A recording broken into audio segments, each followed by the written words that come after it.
All right, so we are going to take a look at section 3-4, and we are going to be graphing polynomial functions in this section.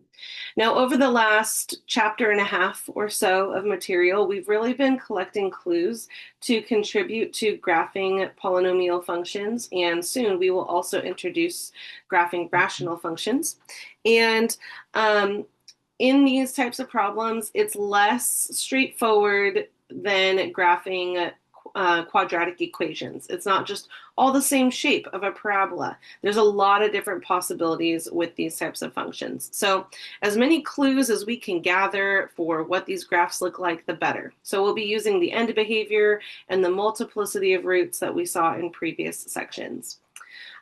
If we are given a polynomial, it's really helpful if we can factor it. So the first thing we're going to do is try to find the x and y intercepts of these polynomials. And we can do that by factoring it if it's set equal to 0, and that will give us our x-intercepts. Our y-intercept, if you remember, we can find our y-intercept by plugging in 0 for x and then finding that matching y value. Now, in this first example we're seeing here, we have x to the 6th power, x to the 4th power, and x squared. Every term has an x, so if I plug in 0 for x, it's going to be equal to 0, which means my y-intercept is also an x-intercept. It goes through the origin, so it crosses the x and y-axis at the same point. However, this is not the only x-intercept. It is going to be one of them. I can go ahead and factor this, and I notice every term has a common factor of x squared. And so I'm left with x to the 4th power minus 3x squared plus 2. And this is not a quadratic equation, but it does follow a quadratic pattern, which we saw previously. And I can go ahead and use the x method to factor this as well. So 1 times 2 gives me 2, and then negative 3. Negative 1 times negative 2 gives me positive 2 and adds to negative 3.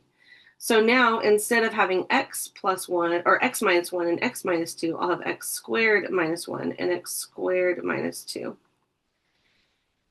Well, setting each of those equal to 0, this one I can factor further, x plus 1, x minus 1. This one is not a perfect square, but I can set it equal to 0, add 2 over, and then take the square root, and I get plus or minus the square root of 2. And here I get x equals negative 1 and x equals positive 1. And then from that x squared out front, I got x equals 0, which I already have that root. So my other x-intercepts then for this example are going to be, let's see, negative 1, 0, 1, 0, square root 2, 0, and negative square root 2, 0. And those are all of my roots for that polynomial.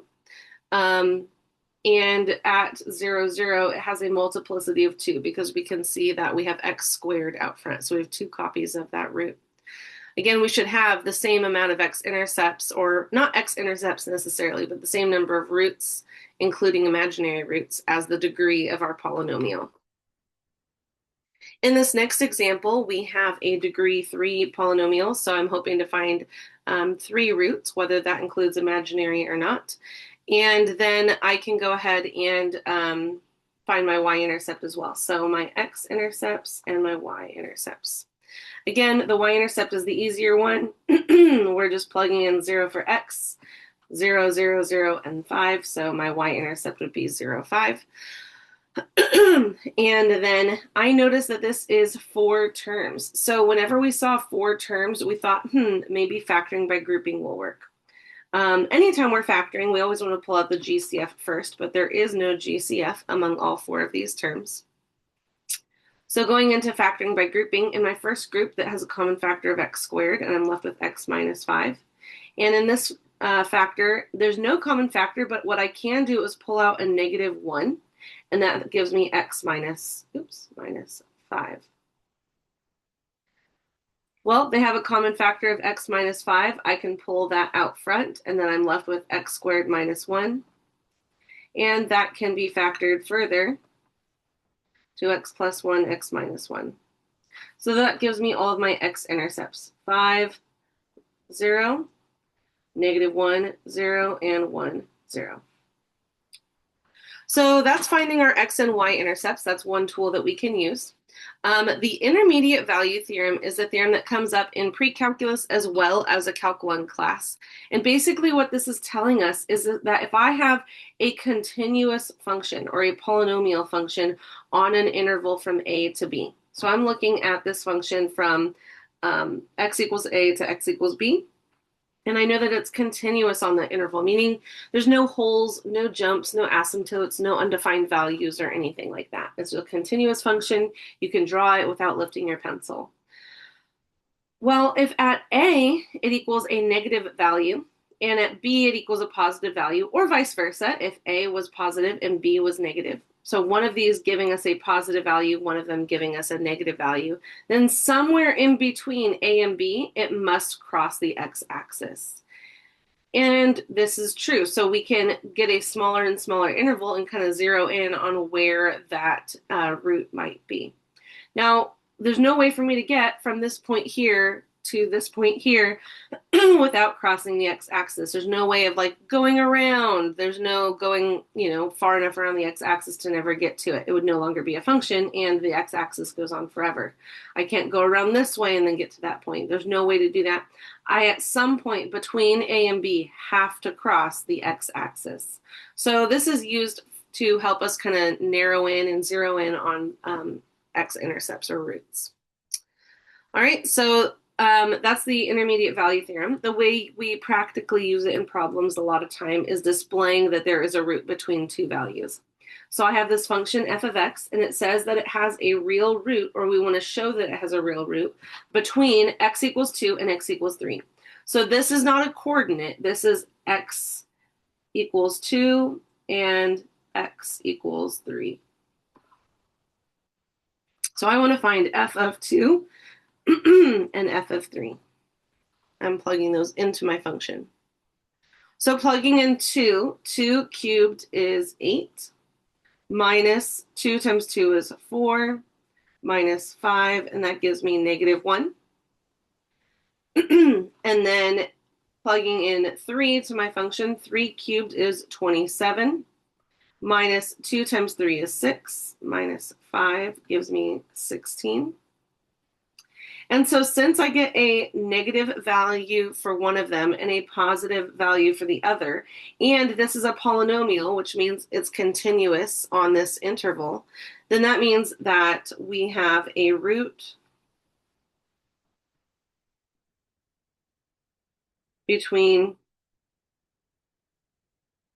the interval of 2 to 3. Okay. All right. So on the next page, we have kind of a summary of what we had been looking at over the last several sections. We've been looking at all the different clues we can use to graph a polynomial function. So again, this big, long actual definition, people always think it's a formula, but it's a definition of what a polynomial is. We can use the leading coefficient test to determine the end behavior. So end behavior is one of our clues to what our graph looks like. We can find the x-intercepts, and then we can also look at their multiplicity. So that would be this kind of multiplicity that we have summarized here in points A, B, and C. We can find the y-intercept. We can use symmetry, which we saw back in earlier chapters, where we were trying to see if it was symmetric across the x-axis, or if it had origin symmetry. We looked at functions being even or odd, or neither. And then we can also look at the maximum number of turning points, which will be one less than the degree of the polynomial. So we can use all of those things to give us clues as to what the graph looks like. So here I have a polynomial, and I noticed first off that it follows a quadratic pattern. But before I jump right into factoring this, I want to think about my end behavior. So the degree is degree 4. That's an even degree. And my leading coefficient is just a +1.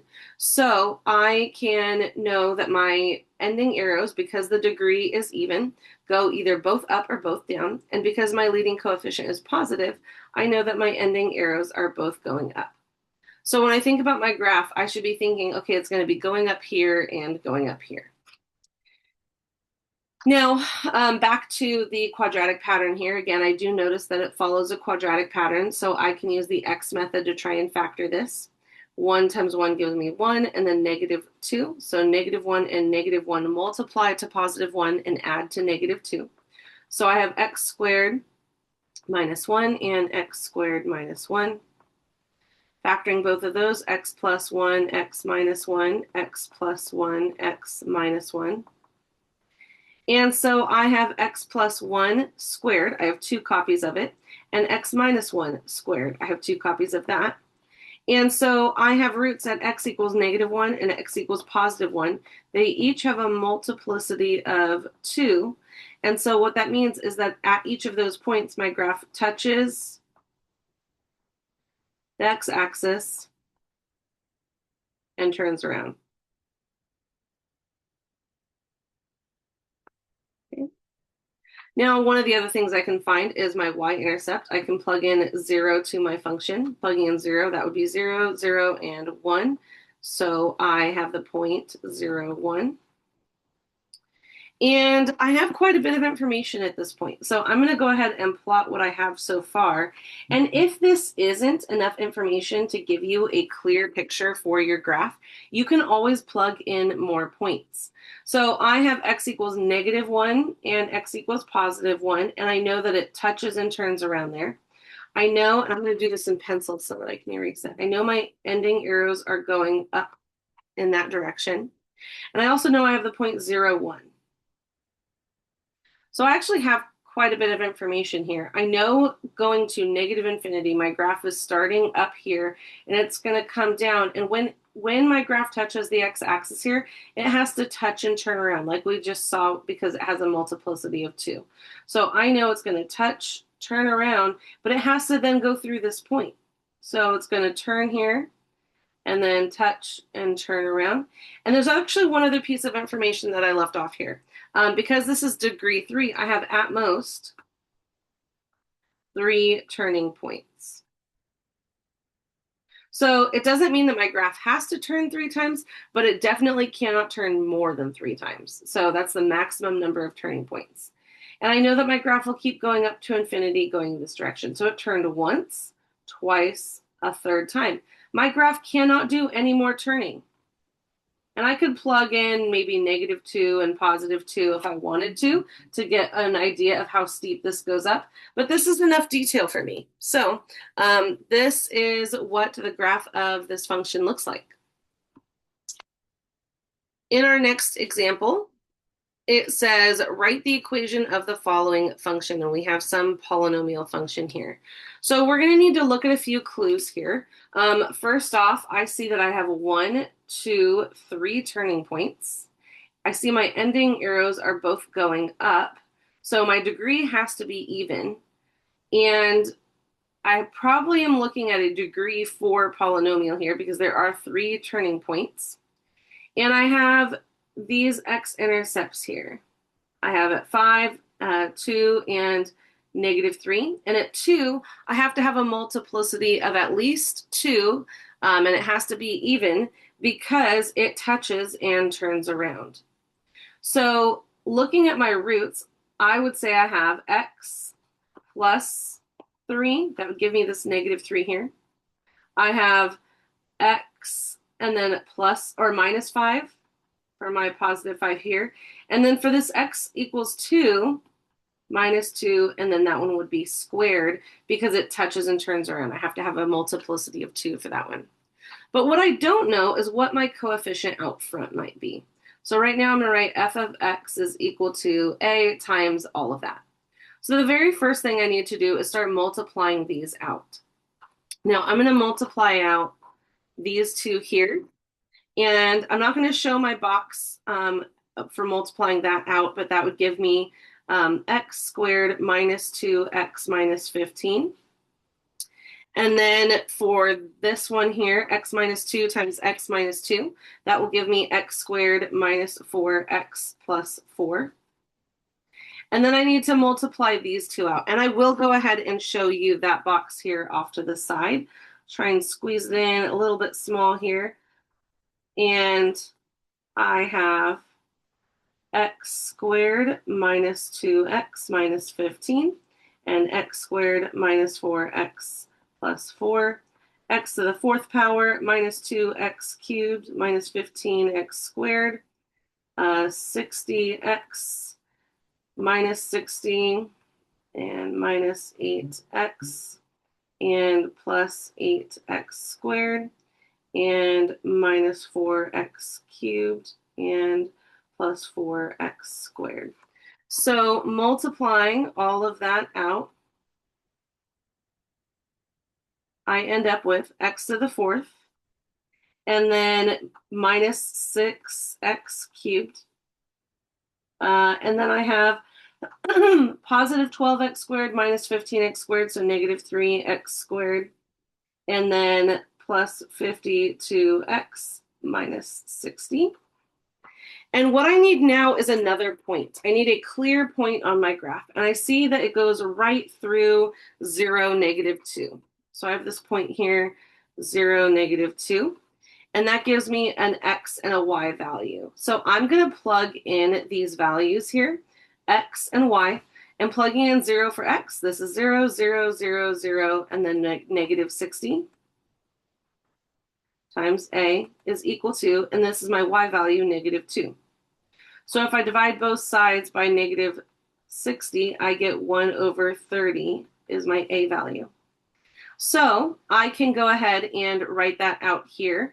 And I have f of x is equal to 1 over 30 x to the fourth minus 6x cubed minus 3x squared plus 52x minus 60. And if they had said I need it in standard form, I could go ahead and distribute this 1 over 30. They didn't specify that here, so I'll just leave it exactly what I have here. All right, one more problem in this section, and it says we have an open box that's to be constructed by cutting out squares from each corner, and of a 14 by 20 centimeter sheet of plastic and then folding up the sides.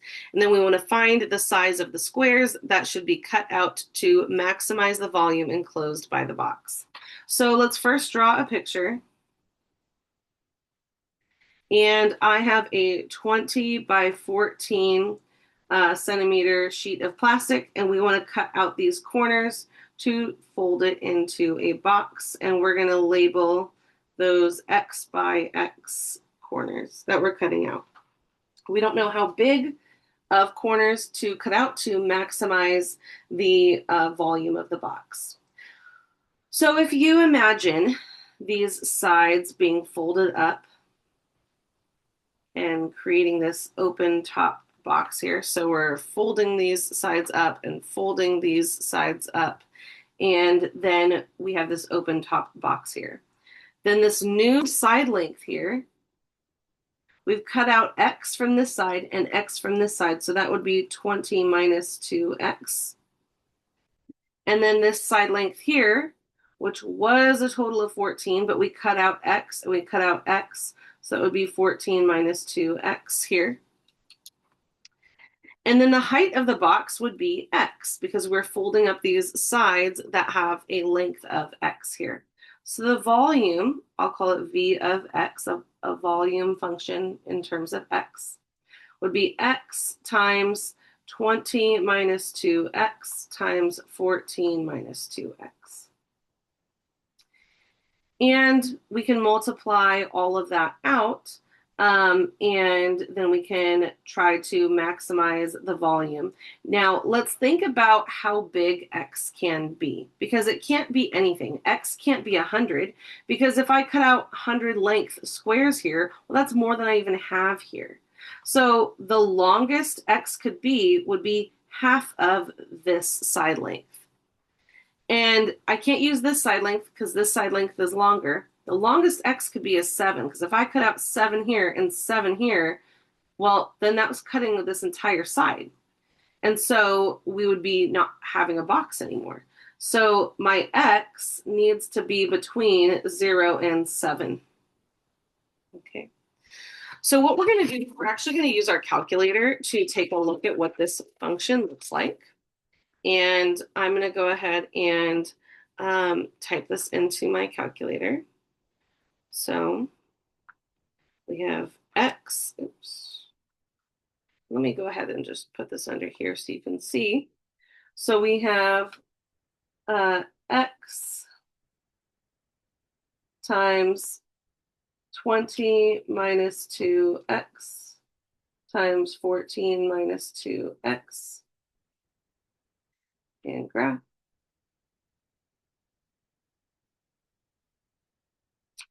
And I'm going to change the window here because I'm actually only interested in part of my graph. I'm interested in the x-axis from 0 to 7. And we can count by 1 there. And the y-axis, I'm going to go from negative 50 to positive 50. And let's see what our graph looks like here. So it looks like, and let me zoom out even more here. Looks like we have a maximum here. Let's make this 100. And it's still kind of hard to see on this graph, but we can see that it's going up and then it's coming down. And I have no idea what that maximum is going to be, but it looks like we have a maximum somewhere between 0 and 7 here. So on your calculator, if you press this second button and calculate, we can find a maximum, and it asks for a left bound. And I'm going to come as close to 0. You can see my x values right here. I'm going to try and get as close to 0 as I can. And we see the little cursor there is on the screen, enter. And now it wants a right bound, so I'm going to come as close to 7 as I can. So I'm watching my x values here and trying to get closer and closer to 7. And I'll have to press this button for a couple seconds here and try and get closer and closer to 7. And finally getting closer there. So that's my right bound. And then it asks for a guess. And when you do that on your calculator, you really just need to be in between those two. You don't have to be close to the maximum. But it tells me that it's at x equals 2.7. So, and the y value there is 339.01. Okay. Now, the reason why I did it this way with the calculator instead of multiplying this out is because I created this problem and I know that it's not going to factor nicely. There's no way for us to do that algebraically by hand. We were going to have to use a calculator for this one. So this tells me that the size of squares that will maximize the volume of this box would be squares that are 2.7 centimeters by 2.7 centimeters. It says find the size of squares that should be cut to maximize the volume of the box. It actually doesn't ask for what that maximum volume is, but this 339 centimeters, that would be our maximum volume. Okay, and that brings us to the end of section 3.